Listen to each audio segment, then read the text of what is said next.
You were like the original hippie to me, you know what I mean? The first one. Hey, I was never a hippie. I was a beatnik. Yeah, you think so? Yeah. I saw you as a hippie. No, hip comes from the jazz phrase, doesn't it? Hipster. Right? Hipster. Down the line. Yeah. But hippie, you know what phrases are like when they're tied to events.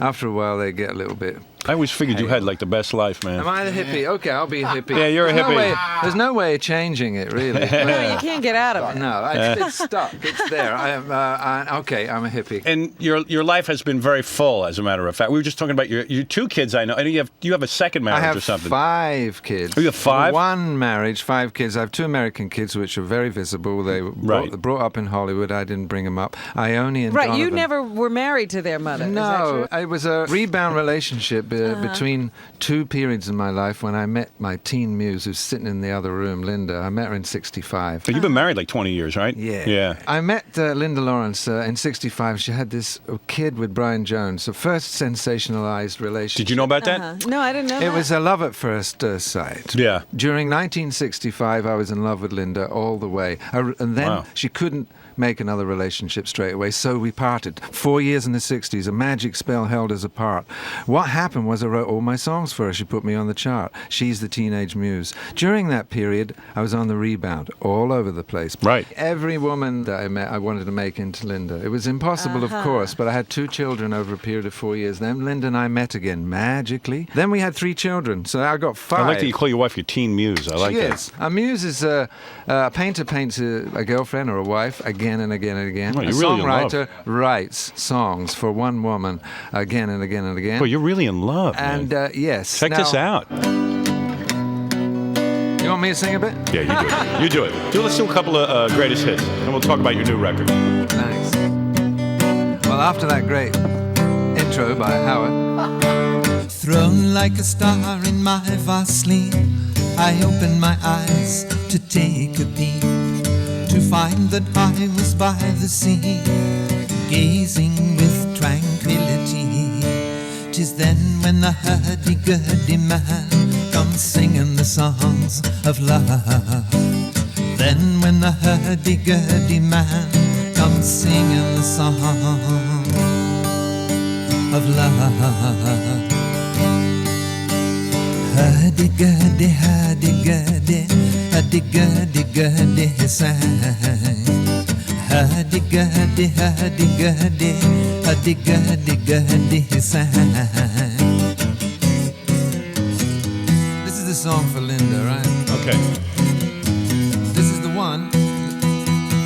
Sunshine came softly through my window today. It picked up easy, but I changed my way. It'll take time, I know it, but in a while you're gonna be mine, I know it. We'll do it in style. When you've made your mind up that you're going to be mine, I'll tell you right now, any trick in the book now, baby, yeah, that I can find. Any that I can find.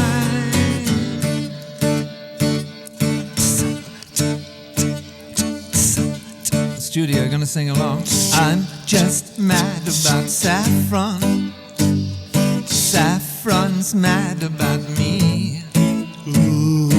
I'm just mad about Miss Saffron. She's just mad about me. Can you sing?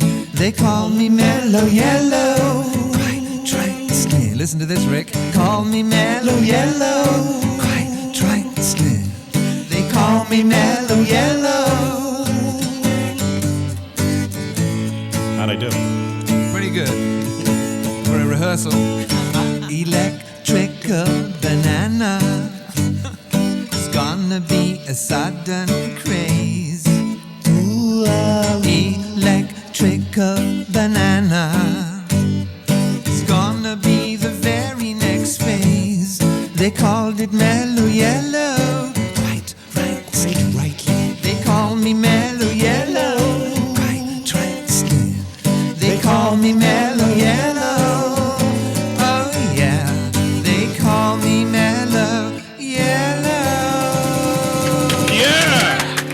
you're rocking.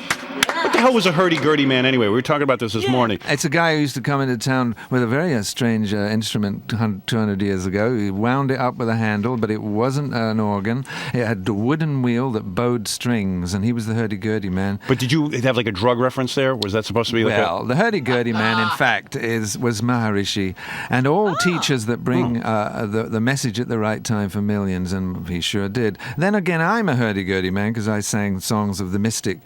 What I wanted to do at 16 and a half was an incredible compulsion, an obsession really, to put mystic lyrics into popular songs. It wasn't an accident that I happened. I wanted to sing these songs, and I wanted to project this message. You wrote all those songs too, right? And I did. And so when I wrote the Hurdy-Gurdy Man, it was in India, and the Beatles and I were out there meditating in '68. You hung with those guys. Yeah, and we took the guitars. We didn't only take a spiritual aspiration with us, we didn't forget the guitars. So we wrote an enormous amount of songs there in '68, and they came back and did the White Album, and I came back and wrote Hurdy-Gurdy Man.